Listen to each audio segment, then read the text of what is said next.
So I became a firefighter because of 9/11. I was almost 40 years old. I always wanted to do something to serve my community. And when I saw what happened on 9/11, that made up my mind. Shortly after that, I joined the fire department. I mean, it's a sense of community. It's a sense of service. I just decided to become a firefighter because my dad passed away when I was a kid, when we were scuba diving, and I couldn't save him. I've been involved with the fire service for many years, since I was a child. Third generation firefighter. And I wanted to figure out how I could save him. And I didn't become a firefighter right away. I became a lifeguard and wilderness first aid and a bunch of other different minor medical specialties first.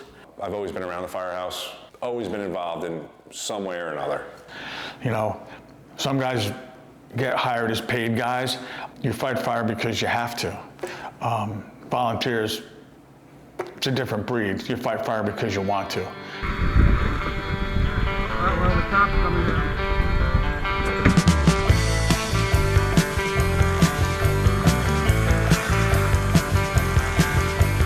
All of times have come. You fight fire because you want to.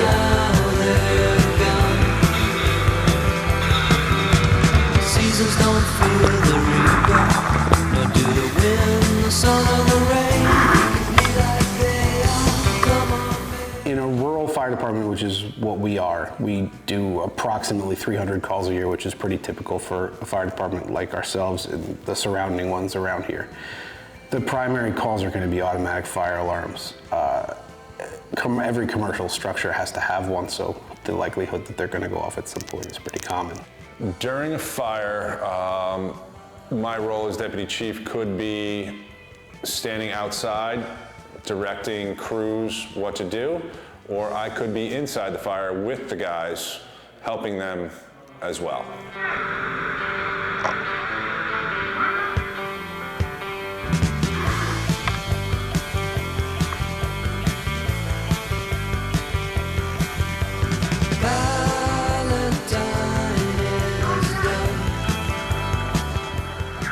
I'm very guilty of trying to run a fire from the front door. I don't believe in a command post out at the vehicle. I like to run the fire from the door. If I'm sending guys in, I want to know where they are and I want to know what's going on. And if something goes wrong, I want to be one of the guys that's going after them. I would say at every fire scene, it could be life or death situations. Something simple as something falling off the roof on a guy. That could kill them. Or a tree falling in a brush fire. Could be something as simple as that.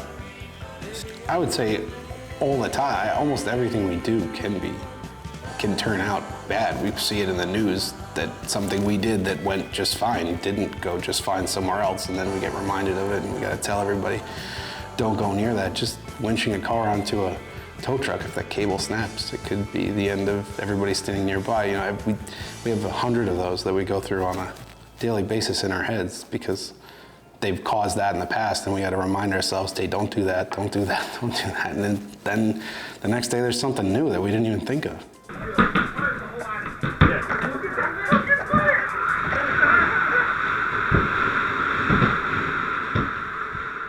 Anytime I have guys that I have to send into a fire, in my brain, it's life or death. Anything can go wrong at any given time. You don't know what's hidden in that building.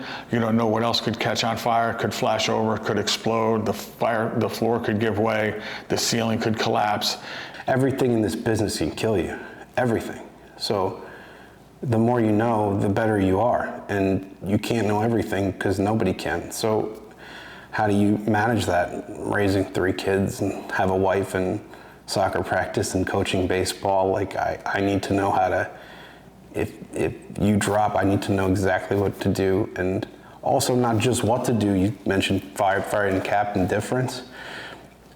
A firefighter does all the things to save your life. The captain makes sure that all the things are being done to save your life while managing all those people and making sure that Steps 2, 3, and 4 are already done. You keep your head on a swivel when you send guys. It's one thing when I go in and I'm responsible for me, but when you send your guys in and you're responsible for them, it's a daunting task.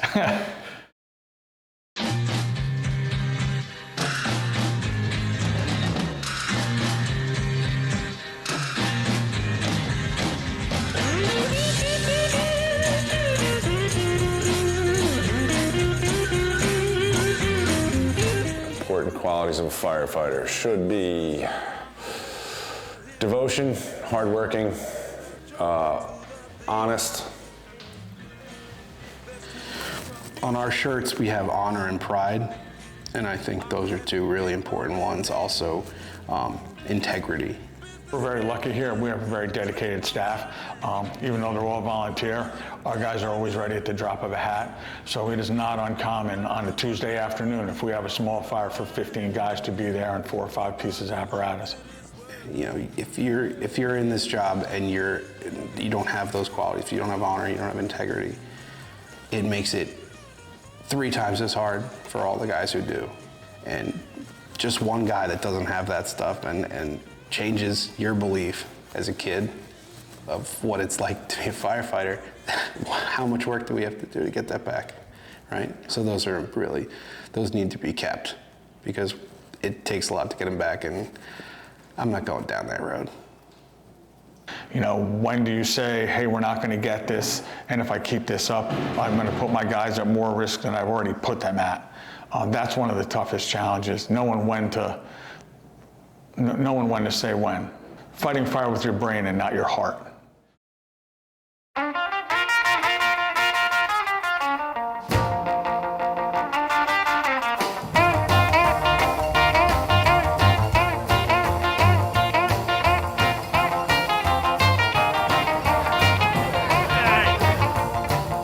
Deep down in Louisiana, close to New Orleans, way back up in the woods among the evergreens, there stood a log cabin made of earth and wood, where lived a country boy named Johnny B. Good, who never ever learned to read or write so well, but he could play a guitar just like a ringing a bell. Go, go! Oh, Johnny, It's the biggest event the town does every year. You know, thousands of people come to Carnival. That's our way of thanking the community. Is Carnival a fundraiser? Yeah. Do we want to make money? Of course we do. But thanking the community for supporting us during the year, you can't put it into words. We like to see people afterwards. I think that's one of the things that I dislike, is that after they get carted away in the ambulance or after we leave their house, you know, we never see them again. So we don't know what happened to them. Other than the birth of my daughters and marrying my wife, this is the best thing I've ever done in my life. I've done fire prevention for a long time, and being around the kids that look up to it makes it for me. Either saving the building or saving somebody's property or life. So it's really awesome when they come back to the firehouse and say, oh, you remember me? You cut me out of this car. Or they stop by Carnival and you're like, oh my gosh, like. You know, in a small town, you know, people know who you are. They know who the firemen are. And I think they probably treat you a little different. I think. And also, if you're able to save anybody, but a kid too, that would be the most rewarding part. Making a difference, you know, saving somebody, making a difference. You know, we don't save somebody every day, so any kind of a difference that we make would be something that would be the most rewarding part. Sometimes you almost don't even recognize them because now they're healthy and well, and like, that's awesome. It's nice to be recognized by the community, but by far, this is one of the most rewarding experiences you can ever have.